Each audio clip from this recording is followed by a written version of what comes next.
అబూ మహమ్మద్ అల్ గోలానీ ఇప్పుడు ఈ పేరు మారుమ్రోగుతోంది. ప్రపంచవ్యాప్తంగా ఈ పేరు ట్రెండింగ్ టాపిక్స్ లో నిలుస్తోంది. 14 ఏళ్ల అంతర్యుద్ధాన్ని తట్టుకొని ఎలాగోలా పరిపాలన సాగిస్తున్న సిరియా మాజీ అధ్యక్షుడు అసద్ ను చావు దెబ్బ తీస్తూ దాడులు మొదలెట్టిన కేవలం 11 రోజుల్లో దేశంపై పట్టు సాధించిన గోలానీ గురించి సర్వత్రా చర్చ మొదలైంది. జిహాదీ ఉగ్రవాదిగా మొదలైన ప్రస్థానం నేడు దేశాధినేత స్థాయిలో కొత్త పంథాలో కొనసాగుతోంది. 42 ఏళ్ల గోలానీ 2003లో తొలిసారిగా అల్ ఖైదాతో చేతులు కలిపారు. ఇరాక్లో అమెరికా సేనలకు వ్యతిరేకంగా పోరాడారు. అమెరికాకు చిక్కి 5 ఏళ్లు జైలు జీవితం గడిపారు.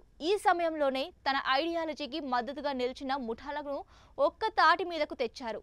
అల్ ఖైదా అబూ బకర్ అల్ బాగ్దాదీ సారథ్యంలో ఇస్లామిక్ స్టేట్ ఆఫ్ ఇరాక్ను స్థాపించడంతో గోలానీదే కీరోల్. ఇక 2011లో సిరియాలో అసద్ ప్రభుత్వానికి వ్యతిరేకంగా ఉద్యమం కొనసాగించాలంటూ అబూబకర్ గోలానీని సిరియాకు పంపించాడు. అక్కడ అల్ ఖైదా అనుబంధ నుస్రా ఫ్రంట్ ను స్థాపించారు. ఈ సంస్థ ఆనాడే అమెరికా ఉగ్ర సంస్థగా ముద్ర వేసింది.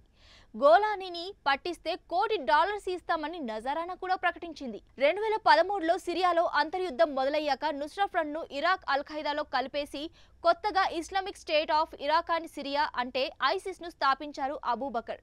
అయితే ఐసిస్ ఏర్పాటు నచ్చక సొంతంగా నుస్రా ఫ్రంట్ ను గోలానీ కొనసాగిస్తూ వచ్చారు.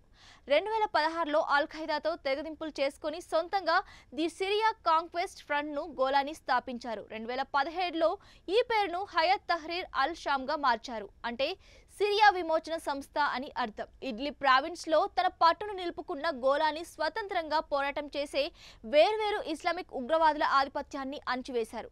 తర్వాత వారిని తమలో కలుపుకొని సంస్థను మరింత స్ట్రాంగ్ చేసుకున్నారు. 2016లో తొలిసారిగా బహిరంగంగా ప్రపంచానికి తనను తాను పరిచయం చేసుకున్నారు. 3 ఏళ్ల క్రితం అమెరికన్ జర్నలిస్ట్ కు తొలిసారిగా ఒక ఇంటర్వ్యూ ఇచ్చారు. ఈ ఇంటర్వ్యూలో అమెరికాపై తీవ్ర స్థాయిలో మండిపడ్డారు. ఇలా అంచెలంచెలుగా ఎదుగుతూ వచ్చిన గోలానీ ఇప్పుడు ఏకంగా అసద్ ను దేశం నుంచి పారిపోయేలా చేయడంతో అతని పేరు మరోసారి టాక్ ఆఫ్ ది వరల్డ్ గా మారింది.